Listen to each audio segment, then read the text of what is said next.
মাহে রমজান অতিবাহিত হওয়ার পরে ঈদুল ফিতরের জামাত অনুষ্ঠিত হবে।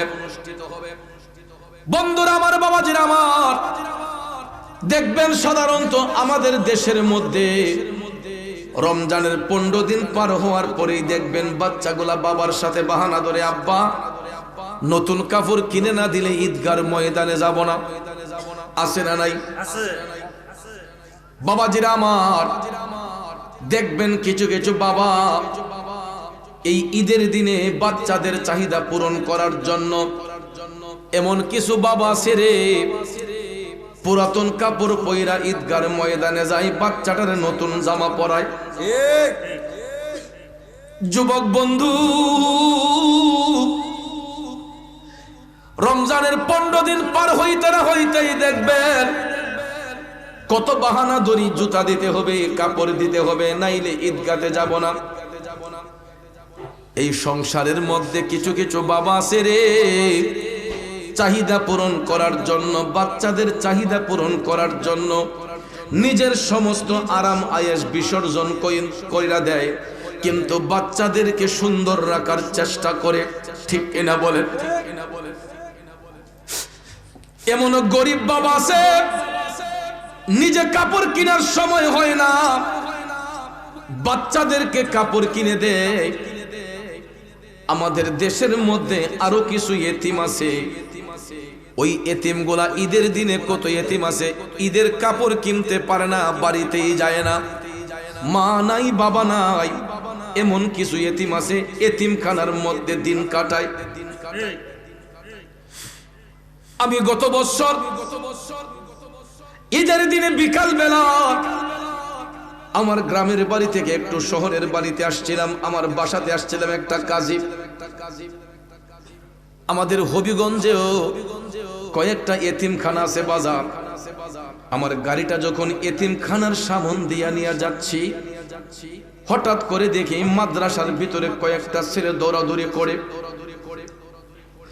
আরে ঈদের দিন তো মাদ্রাসা বন্ধ হওয়ার কথা, ছুটি হওয়ার কথা, এই বাচ্চাগুলা কারা, এরা দৌড়তেছে কেন? গাড়িটা থামাইয়া আমি এতিমখানার গেটের কাছে গেলাম, একটা ছাত্রকে ডাক দিলাম, একটু এদিকে আসো। যখন ডাক দিলাম, বাচ্চাটা খেলা বাদ দিয়া দৌড় দিয়ে আমার কাছে আসছে, কই হুজুর গেট খুলবো নাকি? আমি কই খুলতে হবে না। কি ব্যাপার, আজকে না ঈদের দিন, তুমি কি বাড়িতে যাও নাই? বাচ্চাটার দিকে মনটা বেজার হয়ে গেছে। আবার বাবাজিরা, ওই বাচ্চাটা টপ টপ করে চোখের পানি ঝরতেছে। আমার কাছে মনে হইল যে তার বুক ফাটা কান্না আসতেছে, অনেক চেষ্টা করতেছে কান্নাটাকে চাপ দিয়া রাখতে, কিন্তু পারে না। জিজ্ঞেস করলাম, কি ব্যাপার, তোমার চোখে দিয়ে পানি ঝরতেছে? কই হুজুর, আমার তো মাও নাই বাবাও নাই, একটা মানুষ খবর নেওয়ার মতো নাই। ঈদের দিনে মা বাচ্চাদেরকে কত সুন্দর করে পিঠা বানায়া খাওয়ায়, সেমাই রান্না করে খাওয়ায়। এতিমদের দরদি হওয়ার মতো এমন কোন লোক নাই। গরিব মাও যদি হয়, দেখবেন ঈদের দিনে অন্যের কাছ থেকে যাকাত ফিতরার টাকাই না হইল বাচ্চাদের জন্য সেমাই নুডলস পাক কইরা খাওয়ায়, মায়ের হাতের পিঠা বানায়া বাচ্চারে খাওয়ায়। কিন্তু এই সমাজের মধ্যে এখনো কিছু এতিম আছে রে, ঘরে মা বাবা না থাকলে এতিমগুলা এতিমখানায় ঈদের দিন কাটায়। আমি বাচ্চাটারে জড়াইয়া ধরলাম, আমি বললাম, হুজুরকে যদি বলি তুমি আমার বাসায় যাইবানি? কয় না হুজুর, আপনি চলে যান, আমরা হুজুরের বাড়িতে গিয়া ঈদের সেমাই খাই আসছি। মাদ্রাসার প্রিন্সিপাল হুজুরের বাসায় নাকি মিষ্টান্ন পাক করা হয়েছে, বাচ্চাগুলাকে হুজুর ছেলের আদর দিচ্ছে, মায়ের আদর দিচ্ছে, বাবার আদর দিচ্ছে, মায়ের আদর দিয়া ওই বাচ্চাদেরকে এতিমখানার হুজুরে দেখাশোনা করে। এ যুবক, আমরা তো অনেক সময় বাবার হোটেলে যারা খাই, আমরা বাবার দুঃখ বেদনা বোঝার চেষ্টা করি না, কিন্তু বাবা নামক বট গাছটা যেই দিন মাথার উপর থেকে হারিয়ে যায় রে, প্রত্যেকটা সন্তানই তখন হারে হারে বুঝতে বুঝতে পারে একটা বাবা সংসারে না থাকলে যে কত কষ্ট কইরা সংসারটা চলে। অনেক যুবক বাবার হোটেলে খাওয়ার কারণে আমরা সংসারের দরদ বুঝি না। দেখবেন টাকার জন্য বাবারে থ্রেট মারে, টাকার জন্য মারে, থ্রেট মারে। অনেক সময় টাকা পয়সা না দিলে ঘরের জিনিসপত্র ভাঙচুর করে। এমন সন্তান এই দেশে আছে না নাই? এ যুবক, যেই দিন বাবা নামক বটগাছটা মাথার উপর থেকে হারাইয়া যায়, ওই দিন বুঝতে পারবা যে বাবা হারা সন্তানগুলা কত কষ্টে দিন কাটায়। বন্ধুরে, 26টা বছর যাবত বাবার মুখটা দেখি না। সংসার এখন নিজে চালাতে হয়, সংসারে খরচপাতি করতে গিয়ে এখন বুঝি যে একটা সংসার চালাইতে কত কষ্ট হয়। আমার বাবা না জানি কত কষ্ট করছে। আমি এত টাকা ইনকাম করেও যদি সংসার চালাইতে আমার এই অবস্থা হয়, আমার বাবার ঔরসত চারটা ছেলে, 2টা কন্যা সন্তান, মোট আমরা 6টা ভাই বোন ছিলাম। আমি চিন্তা করি আমার যদি এমন কষ্ট হয়, আমরা 6টা ভাই বোনরে মানুষ করতে যাইয়া আমার মা বাবার কতই না কষ্ট হয়েছে। এই জন্য যুবক, আল্লাহর ওলিদেরকে মহব্বত করবা, মাতা পিতার খেদমত করবা, তাইলে দেখবা বান্দা থেকে আল্লাহ বন্ধু রূপে গ্রহণ করবে। ঈদের দিন আমার খাজা গরিবে নেওয়াজ নতুন কাপড় পরলেন, ঈদগাহর ময়দানে যাবেন ঈদের নামাজ পড়ার জন্য। এমন সময় খাজা বাবা যখন ঈদগাহর উদ্দেশ্যে রওনা হইলেন, রাস্তা দিয়ে যখন হাঁটতেছে, হঠাৎ করে খাজা গরিবে নেওয়াজ দেখতে পান রাস্তার পাশে একটা ইতিম ছেলে চোখের পানি সাইরা হাউমাউ করে কান্না করতেছে। ওই ছেলেটার বয়স 12 কিংবা 13। ঈদের ময়দানে, ঈদগার ময়দানে নামাজ পড়তে যায় না। আমার খাজা বাবা কয়েকজন মানুষ নিয়ে তার কাছে গেলেন। হে ভাই, তুমি কান্দো কেন? তোমার মনে এত কষ্ট কেন? ছেলেটা ডাক দিয়ে কয়, আমার মাও নাই, বাবাও নাই, আমি রোজগারও করতে পারি না, এই জন্য নতুন কাপড় আমি কিনতে পারি নাই, এই জন্য ঈদগার ময়দানে যাব না।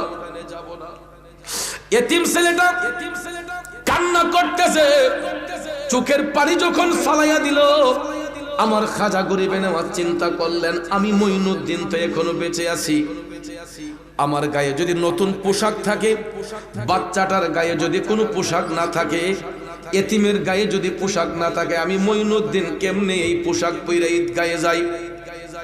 এ বন্ধু দেখো আমার খাজা বাবা কেমন খাজা, তিনি কেমন গরিবের বন্ধু দেখো রে ভাইরা। সঙ্গে সঙ্গে খাজা মঈনুদ্দিন গায়ের পোশাকটা, নতুন পোশাকটা টান দিয়া খুলে ফেললেন।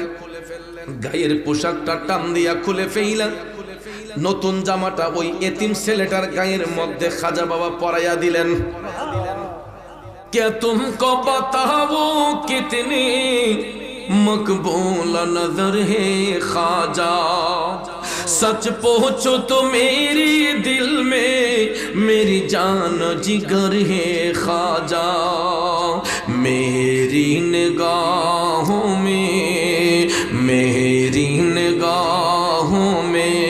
ख्वाजा का जलवा, ख्वाजा का जलवा अजीब है और कल भी रहेगा। नग़मे मुबारक लब पर ख्वाजा पिया का, ख्वाजा पिया का अजीब है और कल भी रहेगा। একটা জবানও বন্ধ রাখবেন না, চিৎকার মেরে বলুন আল্লাহু আকবার। আপনাদের কি কষ্ট হইতেছে? রাগ করতেছেন?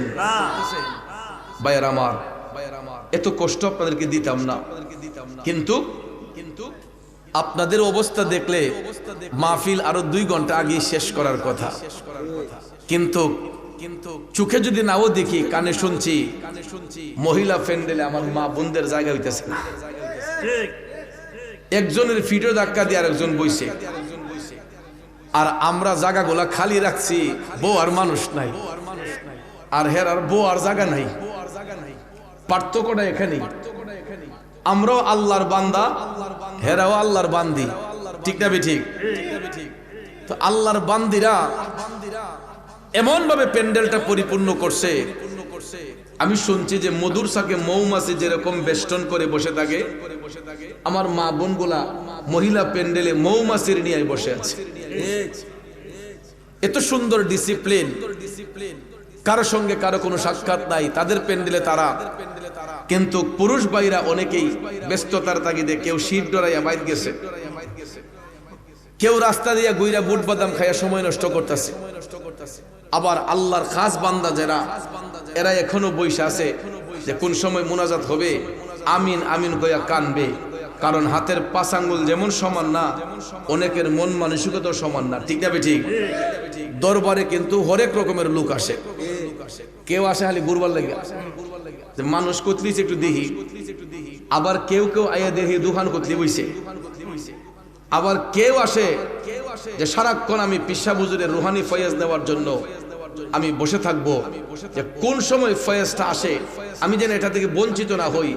এই জন্য কিছু কিছু প্রেমিক পাগল আছে, সারাক্ষণ প্যান্ডেলে বসে থাকে, একমাত্র ইস্তেঞ্জার প্রয়োজন হলে উঠে, আর না হলে পুরাটা সময় মাহফিলে বসে থাকে, ঠিক না ঠিক? তো আপনাদেরকে দেখেও এখন মনে হইতেছে, বৈশাখ মাসে দেখছি খোলার মাঝে দান রাখলে গৃহস্থেরা বাতাসের অপেক্ষা করে। বাতাস আইলে দান্ডিরে লাড়লে সুসাডি আলগা হয়, আর সারি দানগুলা এক জায়গায় পড়ে থাকে, পুষ্ট দানগুলা।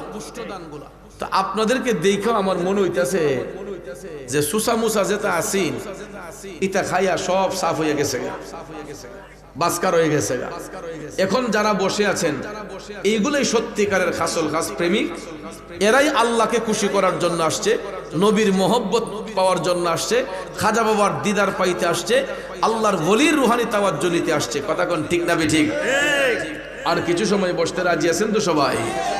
একটু দুরূদ শরীফ পড়েন। আল্লাহুম্মা সাল্লি আলা সাইয়্যিদিনা মুহাম্মাদ। আল্লাহুম্মা সাল্লি সাইয়্যিদিনা মুহাম্মাদ নবী শাফি মাওলানা মুহাম্মদ নবী মাওলানা। বাবাজিরা, আমার বন্ধুরা, আমার যেটা বলতে চেয়েছিলাম, আমার খাজা বাবা গরিবের বন্ধু। দেখেন নিজের গায়ের পোশাকটা খুলিয়া, নিজের গায়ের পোশাকটা খুলিয়া ওই এতিম ছেলের গায়ের মধ্যে পোশাকটা পরাইয়া বললেন, ভাই এখন তুমি ঈদগার ময়দানে চলো। খাজা গরিবে নেওয়াজ নিজে পুরাতন কাপড়টা গায়ে দিলেন। ঈদের দিনে খাজা গরিবে নেওয়াজ ওনার পুরাতন জামাটা গায়ের মধ্যে দিয়া নতুন জামাটা দান করলেন সেই এতিম ছেলেকে। এতিম ছেলের গায়ে নতুন পোশাক পরাইয়া খাজা বাবা বললেন, যাও ভাই এবার তুমি চলো ঈদগার ময়দানে যাও। ওই ছেলেটাকে সাথে নিয়ে খাজা গরিবে নেওয়াজ ঈদের নামাজ শেষ করিয়া আবার তাকে নিজের হুজরাতে নিয়ে আসলেন। আনার পরে তাকে পেট ভরে খাজা গরিবে নেওয়াজ খাওয়াইলেন। খাওয়ানোর পরে ওই ছেলেটার হাতের মধ্যে নজরানা দিয়ে বললেন, ভাই এখন তুমি যাও, তোমার যে কোনো প্রয়োজন লাগুক না কেন আমি মঈনুদ্দিনের দরজা তোমার জন্য 24 ঘন্টা খোলা। আমি মঈনুদ্দিনের দরজা তোমার জন্য 24 ঘন্টা খোলা, তোমার যখন প্রয়োজন হয় তুমি চলে আসবা। ভাইয়ার আমার, বন্ধুরা আমার, এই হলো আমার খাজা বাবার শান। তিনি গরিবদেরকে ভালোবাসতেন, গরিবদেরকে পছন্দ করতেন। আর আল্লাহর ওলিগণের দৃষ্টি যেই দিকে যায় এই দিকটাই সুন্দর হয়ে যায়। আল্লাহর ওলিগণের চোখ দিয়া যার দিকে তাকান তার অন্তরটা মোমের মতো গলে যায়। কথা কোন ঠিক না বেঠে? খাজা গরিবে নেওয়াজ তার দিকে ইমানি দৃষ্টি দিলেন। আল্লাহর ওলি খাজা গরিবে নেওয়াজ ওই ছেলেটার দিকে ইমানি দৃষ্টি দেওয়ার ফলে আল্লাহ রাব্বুল আলামিন তার কাশফুল কুলুব করে দিছে, অন্তর চক্ষুটা খইলা দিছে। ওই ছেলেটাও দেখা যায় খাজা গরিবে নেওয়াজের সান্নিধ্যে আইসা সেও আল্লাহর বন্ধু হয়ে গেছে, আল্লাহর ওলি হয়ে গেছে। জোরে কি সুবহানাল্লাহ বলবেন না? কয়টা কারামত বলবো? সারা রাত যদি খাজা গরিবে নামাজের কারামত গুলা বর্ণনা করি, তারপরও শেষ করা যাবে না। বন্ধুরা আমার, বাবাজিরা, গরিবে নামাজ খাজা মঈনুদ্দিন চিশতি আজমির অভিমুখে যখন চলাফেরা করতেছেন, তিনি নীরবে নিস্তব্ধে চলতেন, কোনো হইচই করে চলতেন না। আমার খাজা বাবার জীবনী পড়ে দেখলাম অনেক সময় আমরা দল বেঁধে অনেক লোক সমাগম নিয়ে অনেক জায়গায় যায়, কিন্তু খাজা বাবা সব সময় নীরবে নিস্তব্ধে চলাফেরা করতেন। আল্লাহু আকবার। তিনি হুপুর করতেন না, তাড়াহুড়া করতেন না। তিনি খুব কঠোর রেওয়াজত বন্দেগীতে মাশগুল ছিলেন। সুবহানাল্লাহ বলেন। তো খাজা গরিবে নওয়াজ রাস্তার হক আদায় করে আজমির অভিমুখে যখন তিনি হাঁটতেছেন, হঠাৎ করে তিনি দেখলেন অনেক সুন্দর একটা বাগান দেখা, অনেক সুন্দর একটা বাগান, যেটাকে অনেকে রিসোর্ট বলে। বাগানের পাশে অনেক সুন্দর একটা পানির হাউস। পানির হাউসটা দেখে আমার খাজা বাবা তিনি এই বাগানের ভিতর প্রবেশ করলেন। সুন্দর ফটফটে পানি, এই পানি দেখে খাজা বাবা এই পানি দিয়ে তিনি গোসল করলেন, ওযু করলেন। সুবহানাল্লাহ কইতেন না? এই হাউজের পানি দিয়ে আমার খাজা বাবা গোসল করলেন, ওযু করলেন। তারপরে খাজা গরিবে নওয়াজ এই হাউজের পাশে দাঁড়িয়ে কিবলামুখী হইয়া তিনি 2 রাকাত তাহিয়াতুল ওযু আদায় করলেন। 2 রাকাত নফল নামাজ তাহিয়াতুল ওযু। আমরা তো অনেকে ধারণা করি যে মনে হয় জুমার দিনেই খালি তাহিয়াতুল ওযু পড়তে হয়, আর অন্য দিন মনে পড়তে হয় না। না, যতবার ওযু করবেন, সুফিগণ, সাধকগণ তারা যতবার পবিত্রতা অর্জন করতেন, তার শুকরানা স্বরূপ তারা 2 রাকাত তাহিয়াতুল ওযু নামাজ আদায় করে আল্লাহর কাছে প্রার্থনা করতেন। সুবহানাল্লাহ কোন? কারণ আত-তুহুরু শাতরুল ঈমান, পবিত্রতা হইছে ঈমানের অঙ্গ। ঠিক কিনা বলেন? পবিত্রতা হইছে ঈমানের অঙ্গ। তো খাজা গরিবে নওয়াজ তিনি পবিত্রতা হাসিল করলেন। কইরার পরে তিনি কিবলামুখী হয়ে 2 রাকাত তাহিয়াতুল ওযু আদায় করলেন। সুবহানাল্লাহ কোন? এরপরে আমার ভাইয়েরা, আমার খাজা বাবা পবিত্র কোরআন শরীফ তেলাওয়াত করতেছেন। এ যুবক বন্ধুরা, আমার বাবাজিরা, এই সমাজের মধ্যে কিছু কিছু বিয়াদব বলে চিশতিয়া তরিকা ধারণ করলে নাকি নামাজ লাগে না, রোজা লাগে না। নাউজুবিল্লাহ করুন। এগুলা হচ্ছে বিয়াদব। এরাই চিশতিয়া তরিকার কলঙ্ক করে। ভাইয়ার আমার, বন্ধুরা আমার, চিশতিয়া তরিকার পালন করতেছেন ফকির আলী হোসেন আমজাদ পীর সাহেব। কই উনি তো নামাজ কাজা করে না। আমি আজকে বললাম যে হুজুর, আপনি তো নতুন বিল্ডিং বানিয়েছেন, এখন তো বাজারে থাকার দরকার নাই। আপনি তো চাইলে এখানে থাকতে পারেন, এত সুন্দর আরামের জায়গা, নতুন বিল্ডিং বানিয়েছেন, এখানে থাকতে পারেন। ওইটা তো ছেড়ে দিল সারে। আমার কয় না ভাই, ছাড়তাম না। কারণ বলতেছে ফজরের নামাজটা না হয় এখানে পড়লাম, ফজরের নামাজটা না হয় এখানে পড়লাম, কিন্তু বাকি ওয়াক্তের নামাজগুলা তো এখানে আইসা পড়া, বাজারে ব্যবসা বাণিজ্য কইরা এখানে আসা সম্ভব না। তো এই জন্য বাজারে তো নামাজটা পড়তে হয়, যেই কারণে রুমটা থাকলে অনেক মানুষ কথাবার্তা বলবে, যেই কারণে রুমটা ছাড়তাম না, ওইখানে থাইকা নামাজটা অন্তত পড়া যায়। চিন্তা করে দেখেন, তরিকতের খাস প্রেমিক জামাতের সহিত বাজারের মসজিদে নামাজ পড়ার জন্য বাজারের রুমটা তিনি ছাড়বে না। কারণ অনেক সময় উজুর প্রয়োজন আছে, পবিত্রতার প্রয়োজন আছে। সারাটা দিন তো বাজারের মধ্যে অবস্থান করতে হয়, এই জন্য আমার একটা সেফ জায়গা হলে সেখানে গিয়ে উজুটা করে মসজিদের মধ্যে জামাতে নামাজটা পড়া যায়। আর খন্নাসের দলেরা কয় চিশতিয়া তরিকার মধ্যে থাকলে বলে নামাজ নাই, রোজা নাই। এগুলা হচ্ছে ভণ্ড, এদের সাথে কোনো আমাদের সম্পর্ক নাই। ঠিক না ঠিক? আমার খাজা বাবার জীবনী পড়ে দেখেন, তিনি 5 ওয়াক্ত নামাজ পড়তেন, তিনি নফল বন্দেগী করতেন, তাহাজ্জুদ পড়তেন। কারণ ফরজে কোন সময় খাজা গরিবে নওয়াজ মাটি থেকে শূন্য 1-1.5 হাত উপরে, কোন সময় দেখা গেছে খাজা গরিবে নওয়াজ মাটি থেকে শূন্য 1-1.5 হাত উপরে। ভাইয়ের আমার, এটাকেই বলা হয় মেডিটেশন, মুরাকাবা, এটারই বলা হয় মুশাহাদা। আল্লাহর ওলি যারা হয় তারা গোপন ইবাদতের মাধ্যমে হয়, লোক দেখানো ইবাদত করে, লোক দেখানো ইবাদত করে কেউ আল্লাহর ওলি হতে পারে না যদি তার মধ্যে গোপন ইবাদত না থাকে। তাহাজ্জুদের বন্দেগী গোপন ইবাদত অর্থাৎ নীরবে নিস্তব্ধে মাওলার জিকির কালবের মধ্যে জারি করা না পর্যন্ত ওই বান্দার কাশফুল কুলুব হয় না। খাজা গরিবে নওয়াজ কোরআন শরীফ তেলাওয়াত করতেছেন। এ মুসলমান বলুন তো, আমরা যে খাজা বাবার বিরুদ্ধে কথা বলি, আমরা কই দিন কই ব্যক্তি কয় আয়াত কোরআন শরীফ তেলাওয়াত করছি? ভালো করে তো উজুই করে না, পেশাব করে পানি লয় না। সাধারণ যুবক, জেনারেল শিক্ষিত যুবক দাঁড়াইয়া প্রস্রাব করে হে বেড়ায় কয় না খাজা বাবার দরবারে গাজার আড্ডা, এখানে মাজারে যাওয়া শিরিক বেদাত, এরকম ফতোয়া দেয়। আছে না নাই? খন্নাসের দলেরা ওলিদের হাকিকত তোরা বুঝবি কি? ওলিদের হাকিকত বুঝতে হলে ওলিদের কাছে যাইতে হয়। আল্লাহর ওলিদের শান বুঝতে হলে তাদের টাচে যাইতে হয়। আল্লাহর ওলিদের টাচে না যাওয়া পর্যন্ত কোনো অভিজ্ঞতা অর্জন করা সম্ভব হয় না।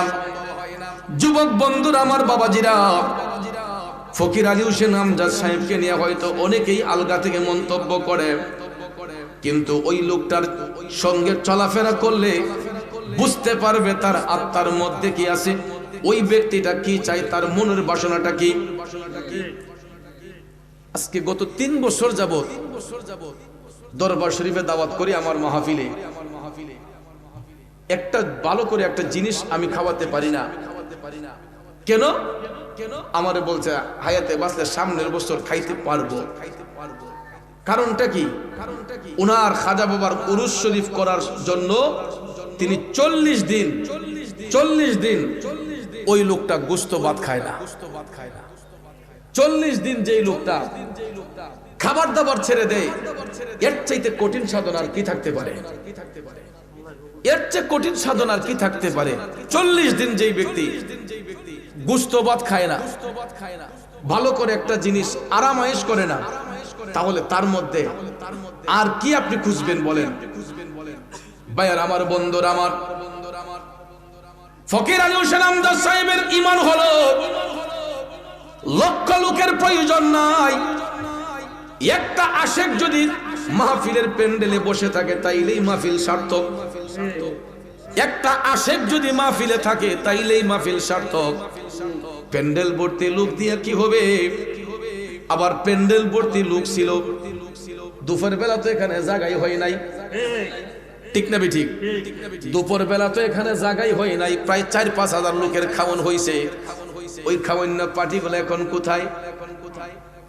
আজকে যে খাজা বাবার প্রেমের কথাগুলা বলা হচ্ছে, প্রেমিক গুলা কোথায়? খাওয়ান তো শুধু একবার না, সকালও খাওয়ান আছে। গিয়ে দেখেন স্টোর ভর্তি খাবার, মনের মন খিচুড়ি করা হচ্ছে। সকাল সারা দিন খাওয়া চলবে। তো খাজা বাবার দরবারে তো খাওয়ানোর কোনো অভাব নাই, কিন্তু প্রেমিকের অভাব আছে। খাওয়ান না প্রেমিকের অভাব নাই, কিন্তু সত্যিকারের প্রেমিকের অভাব আছে। তো ফকির আলী হোসেন আমজাদ সাহেবের ঈমান হলো যে দুনিয়া লোভী মানুষ হাজার হাজার থাকুক, আল্লাহ পাওয়ান না ব্যক্তি একজন হলেই, ঈমানদার একজন হলেই যথেষ্ট। ঠিক না ঠিক? বন্ধুরা আমার, বাবাজিরা আমার, এবং আস্তানে চিশতিয়া খাজা গরিবে নওয়াজ দরবার শরীফ এটা লোক দেখানো কোনো ইবাদতের জায়গা না। এখানে হচ্ছে খাস তরিকতের শিক্ষা পাওয়া যায়।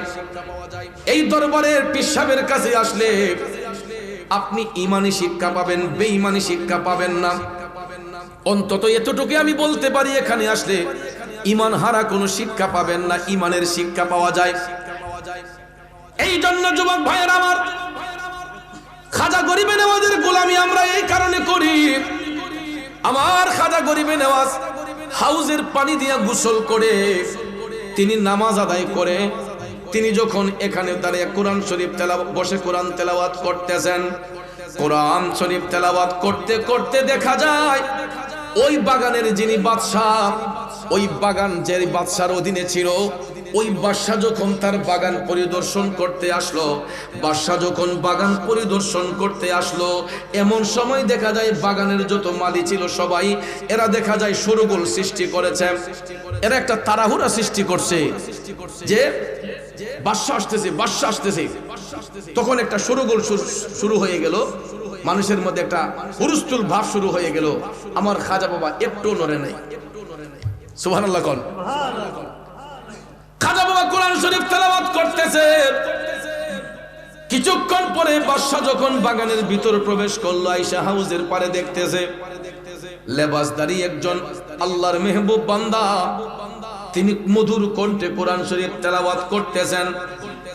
তখন বাদশা ডাক দিয়া কয়, এত বড় সাহস এই লোকটার, আমার বাগানের মধ্যে প্রবেশ করলো কার অনুমতি নিয়া? নাউজুবিল্লাহ বল। এত বড় স্পর্ধা লোকটার, যেই পানি আমি ব্যবহার করি এই পানি দিয়ে সে গোসল করলো, তার এত বড় সাহস, এই সাহস তাকে দিল কি? বাগানের দায়িত্বে যারা ছিল এরা ভয়ে কাঁপতেছে, বাদশার ভয়ে এরা কাঁপতেছে। কয়, হুজুর, রাজা মশাই, এই লোকটা তো কাউকে না বলেই হাউজের পানি দিয়ে গোসল করে ফেলছে। তখন ভাইয়ার আমার বাদশা খুব চেতাচেতি করতেছে, রাগান্বিত হচ্ছে। আমার খাজা গরিবে নওয়াজ কোরআন শরীফ তেলাওয়াত করতেছে। যখন বাদশা শোরগোল সৃষ্টি করলো, খাজা গরিবে নওয়াজকে নিয়ে মন্তব্য করা শুরু করলো, আমার খাজা বাবা চোখটা খুলে ওই বাদশার দিকে একটু ঈমানি দৃষ্টিতে তাকাইলেন। আমার খাজা বাবা ওই বাদশার দিকে একটু মায়ার নজরে ঈমানি দৃষ্টিতে তাকাইলেন। অন্য কেউ হইল তো প্রতিবাদ করত, লাঠি মারামারি করত, ঠিক না ঠিক? বা কথার মধ্যে তর্ক ধরতো। আমার খাজা গরিবে নওয়াজ তর্ক করেন নাই, তার সঙ্গে কোনো লাঠি চার্জ করেন নাই।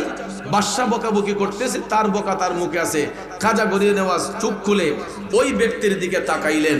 তাকানোর সঙ্গে সঙ্গে ওই বাদশা সঙ্গে সঙ্গে সে দাঁড়ানো ছিল, সে অজ্ঞান হইয়া পড়ে গেছে। আমার যুবক ভাইয়েরা, বাদশা যখন অজ্ঞান হয়ে পড়ে গেল, চতুর্দিকে দৌড়াদৌড়ি শুরু হয়ে গেছে। কি ব্যাপার, বাদশার কি হইল, বাদশার কি হলো?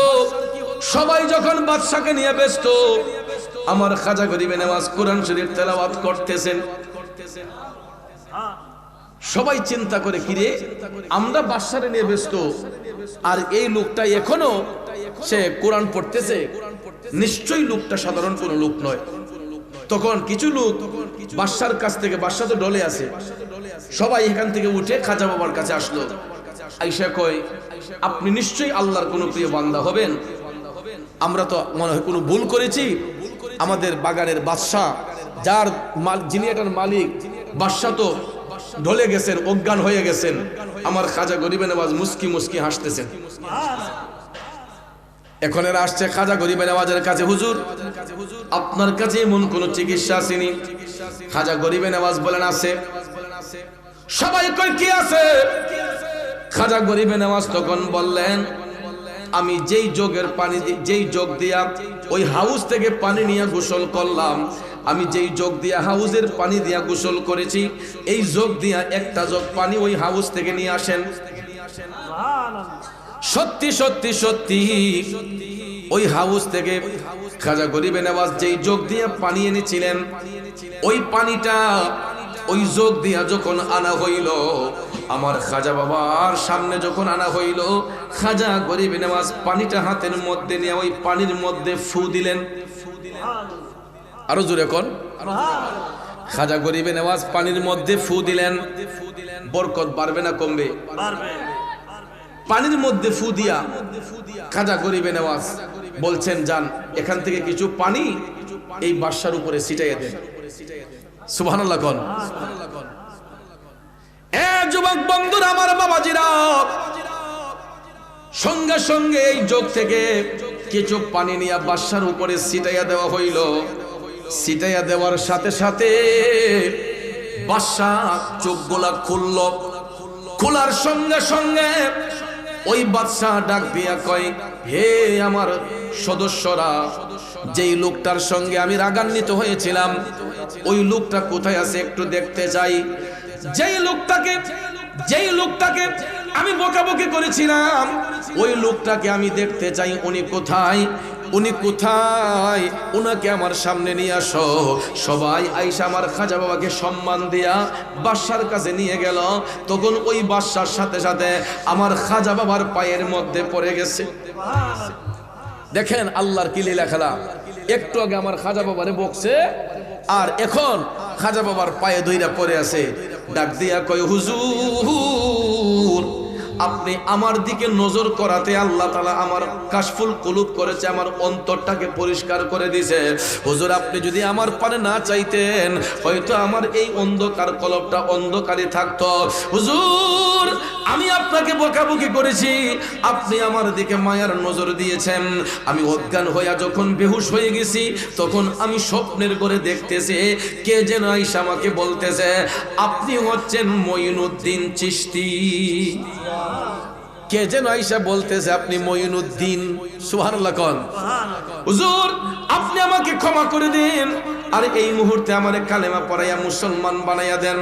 খাজা বাবা যখন তাকে কালেমা পড়াইয়া মুসলমান বানাইলেন তখন ওই রাজ্যের মধ্যে যারা ছিল, এই বাগানের ভিতরে যত মালি ছিল সবাই আইসা কয় হুজুর বাদশা যেখানে কালমা পড়ে মুসলমান হয়েছে আমরা আর বাকি থাইকা লাভ কি? আমরা আর বাকি থেকে লাভ কি? আমরাও এই সুযোগে কালেমা পড়ে মুসলমান বানাই দেয়। আমার খাজা গরিবে নওয়াজ লাঠি চার্জ করেন নাই, বেত্রাঘাত করেন নাই। খাজা গরিবে নওয়াজ তাদের সবাইকে কালেমা পড়াইয়া মুসলমান বানিয়ে দিলেন। সুবহানাল্লাহ কি বলবেন না? এটাই হলো আমার খাজা বাবার শান। প্রিয় ভাইয়ের আমার বন্ধুর আমার, আজকে এই পৃথিবীতে এমন কিছু কিছু বিয়াদব আছে যারা আমার খাজা বাবার নিয়ে মন্তব্য করে, খাজা গরিবে নওয়াজের শান ও আজমত দিয়ে বিরূপ ধারণা করে। খোদার কসম যারা বিয়াদবি করবে এরা ধ্বংস হয়ে যাবে, যারা তাজিম করবে এরা জিরো থেকে হিরো হয়ে যাবে। এখন বলুন আমরা আল্লাহর ওলিদের ভালোবাসা চাই কি চাই না?